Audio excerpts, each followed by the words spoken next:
Yo soy Álvaro Montoya y vamos a hablar con mi compañera Jacqueline, que en un momento va a aparecer en el video, de este libraco, de este super libro de Administración de Medios, que es el que llevamos con nuestro docente, José Gunnar Zapata, y que nos habla de muchos periodos de la administración en general, en la historia de Bolivia, en la historia universal y demás otras cuestiones.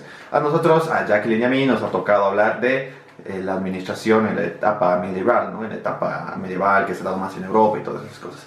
Para entender un poquito mejor, digamos, el contenido de este video, vamos a hablar de conceptos clave. Uno de ellos es el oscurantismo.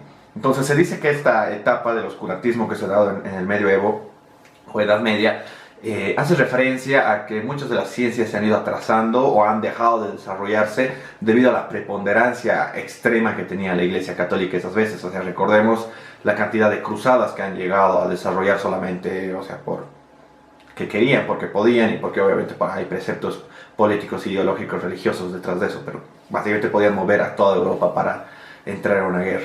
Entonces la iglesia era bastante punitiva, bastante draconiana con aquellas personas que empiecen a develar misterios sobre el funcionamiento del cuerpo humano, sobre otras ciencias o áreas que ellos creían que ya estaban explicadas dentro del margen de lo teológico, de lo religioso. Entonces, si es que ibas en contra de la iglesia, castigo. Es por eso que se dice que es la etapa del oscurantismo científico académico.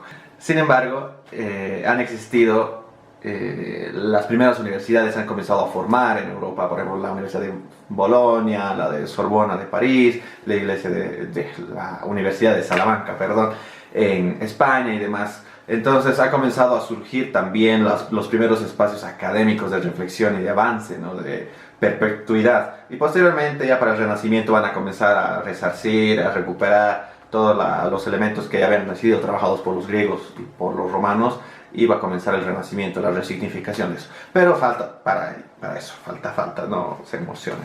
Entonces, algo también bastante interesante para explicar es el sistema agrónomo y económico que ha caracterizado la etapa feudal. Por ejemplo, el feudalismo es esa forma, esa práctica intrínseca entre el siervo y el señor feudal, en el que ambos acordaban, o sea, por mutuo acuerdo, intercambiarse cosas. Después de que se ha fragmentado la Roma occidental, o sea, el Imperio Romano de Occidente en 475 después de Cristo, se ha comenzado a fragmentar esa estructura social de seguridad, de buen vivir que habían estructurado los romanos. Entonces, ante el peligro inminente constante de las invasiones, saqueos, asesinatos y demás, muchos de los campesinos han decidido irse de los centros urbanos y comenzar a vivir en el área rural y recibir protección de estos señores feudales que tenían castillos, ejércitos, fortificaciones.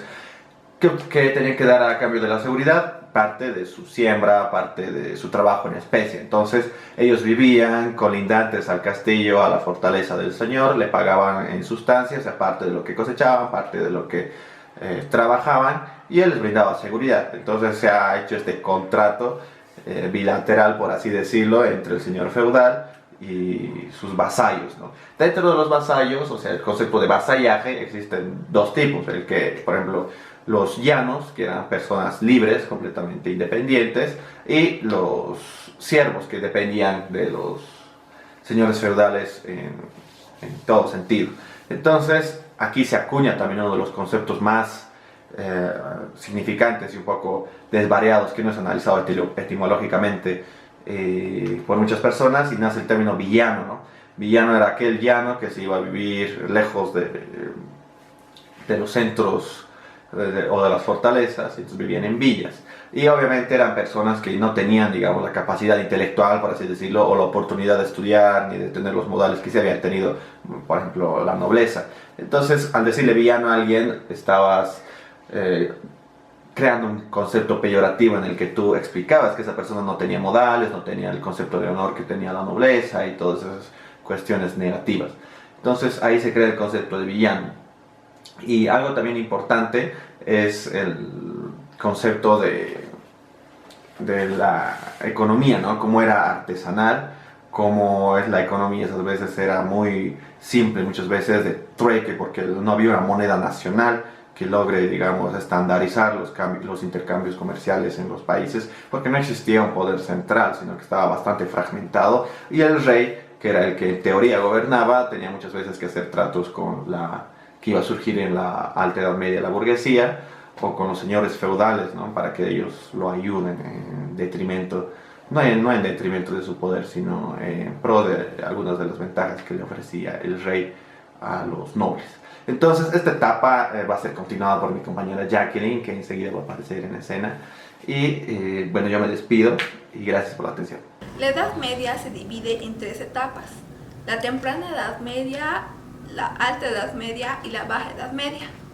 La temprana Edad Media está caracterizada por la conjunción y sincretización cultural de los romanos latinos y de los pueblos denominados bárbaros.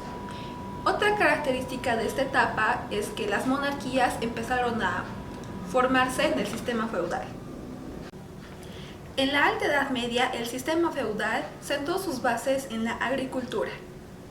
Finalmente, en la Baja Edad Media, los llanos comenzaron a realizar actividades comerciales asentándose en los burgos, donde poco a poco se fueron formando pequeñas empresas, dando forma a la naciente administración de empresas.